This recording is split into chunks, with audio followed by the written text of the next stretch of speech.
Kinijoje atsitiko labai keistas dalykas. Žmonės buvo priversti miegoti savo butuose po skėčiais. Australijos gyventojus nustebino visiškai nenormalus įvykis. Buenos Airėse diena virto naktimi, o Kamčiatkoje skraidė viskas, išskyrus lėktuvus. Kas vyksta su mūsų planeta? Kasdien vis daugiau žmonių užduoda savo šį klausimą. Siūlome jums savaitės planetos klimato įvykių apžvalgą. Australija.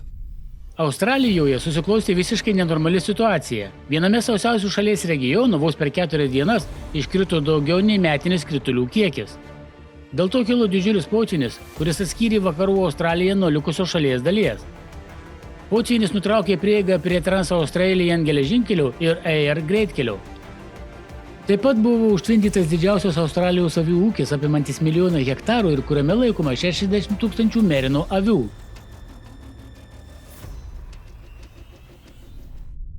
Jungtiniai Arabų Emiratai. Artimųjų rytų neapleidžia stichijos. Prie sauso ir saulėto klimato pripratusius Jungtinių Arabų Emiratų gyventojus šeštadienį, kovo 9 dieną, užklupo smarkios liūtys ir didelė kruša. Dubajuje vos per 6 valandas iškrito apie 50 mm kritulių, o tai beveik pusė metinių kritulių kiekio. Dėl prasto oro buvo atšaukti visi vieši renginiai ir uždarytos populiarios poilsio zonos. Stovintis vanduo praktiškai paralyžavo automobilių judėjimą. Neįprasti krituliai sukėlė trikdžių viename judriausių pasaulio oro uostų. Šalyje sustabdytas ir jūrų eismas. Potvynis užliejo ir Saudo Arabijos kelius.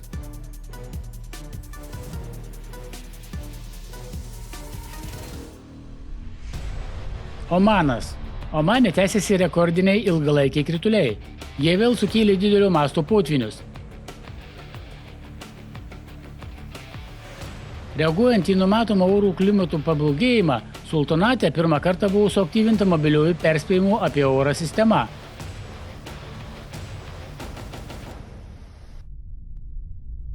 Prancūzija. Audra Monika per Prancūziją nušniokštė kovo 8 dieną, atnešdamas smarkias liūtis. Kai kuriuose vietovėse per 2 paras iškrito daugiau nei 300 mm kritulių.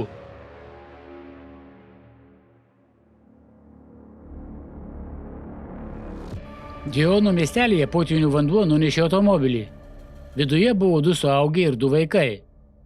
Deja, vėliau ugniagesiai rado tik mamą ir ją išvežė į ligoninę. Prancūzijoje per audrą Moniką žuvo 7 žmonės, o 1 dingo be žinios. Padaryta didžiulė žala infrastruktūrai ir turtui. Tai jau 3 niokojantis potvynis regione per pastarosius 6 mėnesius. To čia dar niekada nebuvo. Ispanija. Audra Monika į Ispaniją atnešė stiprų lietų, sniegą ir vėją. Dėl ekstremalių oro sąlygų keliai buvo uždaryti beveik visoje šalyje. 3 žmonės dingo be žinios.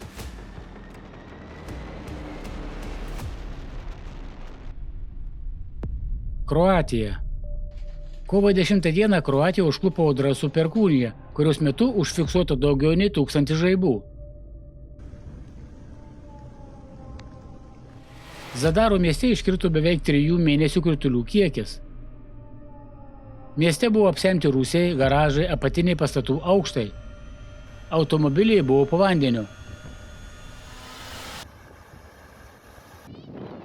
Dėl uraganinių vėjų, kurio greitis siekia iki 100 km per valandą, buvo sustabdytas keltų kursavimas tarp Beograd prie Morų ir Tkonų. Istrijoje stipri kruša visiškai sunaikino žydinčius vaismedžius.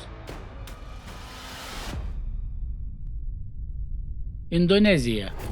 Vakarų Sumatros provincija Indonezijoje užklupo neįprasti krituliai. Dėl to 12 rajonų ir miestų nukentėjo nuo didžiulio masto potvynių ir nuošliaužų. Vandens buvo tiek daug, kad jis pasiekė suaugusių žmogaus krūtinės lygį.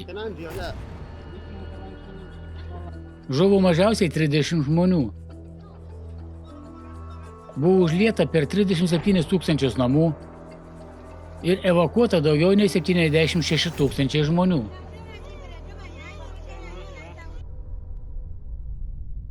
Afganistanas. Kovo 11 dieną staigus potvynis užtvindė Herato gatves, nusinešdamas 5 žmonių gyvybės ir pridarydamas daug materialinės žalos.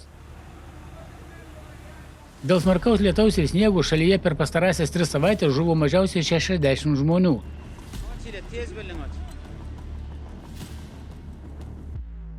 Iš dalies arba visiškai sugriauta daugiau nei 1600 namų, o žemės ūkio sektorius neteko beveik 178 tūkstančių galvijų. Vietnamas. Kovo 14 dieną Bac Ninh mieste į vandenį nuslydo Kau upės krantas kartu su ant jo stovėjusiu gyvenamuoju pastatu. Liudininkų akyse pastatas į vandenį nugarmėjo vos per kelias minutes.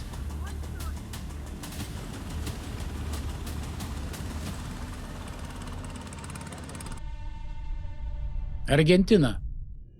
Keliose šiaurinėse Argentinos provincijose tvyrojo nepakeliamas karštis, net 43 laipsniai Celsijaus, kurį žmogus jaučia kaip 53, o šalies centras nusiaubtas audrų ir potvynių.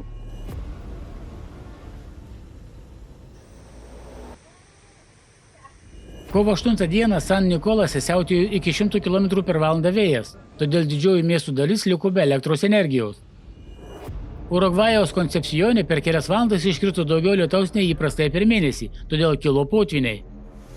Po kelių dienų audros vėl smogė toms pačioms Argentinos provincijoms. Kovo 12-ąją Buenos Airėse superaudra dieną pavertė į naktį. Gatvės tapo upėmis, nuskendo automobiliai, o vandens tėkmės slėgis apvertė autobusą. Didžiulis krušos gabalai žemėje paliko kraterius ir apgadino automobilius. Žaibas trenkė į talpyklas naftos įmonės gamykloje ir sukėlė didžiulį sprogimą. 10 tūkstančių žmonių liko be elektros energijos. Audros užklupo ir kaimyninius Urugvajų bei Braziliją. Kanada. Newfoundlando provincijoje St. Johno oro uoste kovo 8 buvo sniegingiausia kovo diena per 82 stebėjimų metus.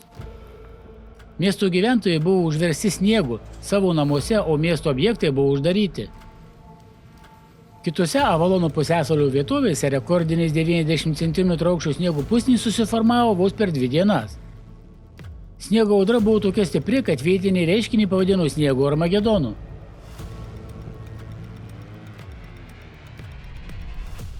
Jungtinės Amerikos valstijos. Potvyniai užtvindė Naujosios Anglijos pakrantės. Kovo 10 dieną Naujojo Hempšyro ir Meino pakrantėse audros bangos sukėlė jau 4. potvynį per paskutinius 3 mėnesius. Salisburyje, Masačusetso valstijoje gyventojai išleido $500 000 pirkdami 14 tonų smėlio, kad apsaugotų savo namus prie jūros. Tačiau vos per 3 audros dienas didžiąją dalį smėlio nuplovė vandenynas.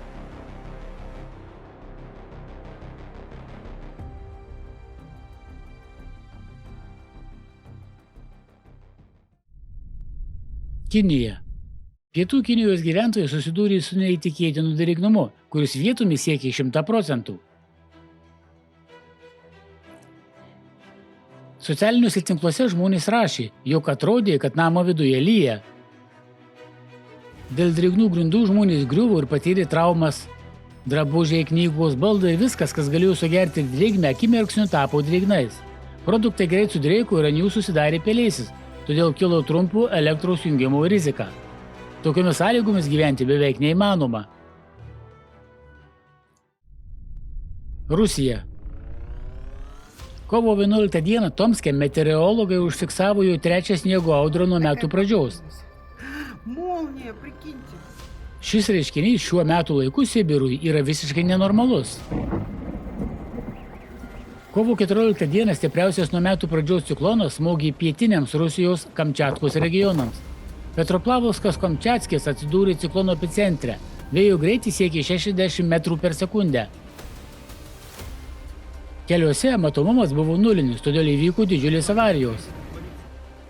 Vėjas tiesiogine to žodžio prasme nusinešė automobilius, vertė iš kojų žmonės, laužė medžius ir šviesoforus, apvertė autobusų stoteles, geležinius konteinerius ir reklaminius stendus.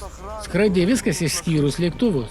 Miestų gyventojai socialiniuose tinkluose pranešė apie elektros tiekimo trūkumą, interneto problemas ir mobilio ryšio trikdžius. Mes pastebėjome, kad padėtis planetoje kas savaitę blogėja. Ir viskas rodo, kad bus dar blogiau. Dabar bet koks jūsų dalyvavimas skleidžiant šią informaciją tiesioginė prasme išsaugo milijardų žmonių gyvybės.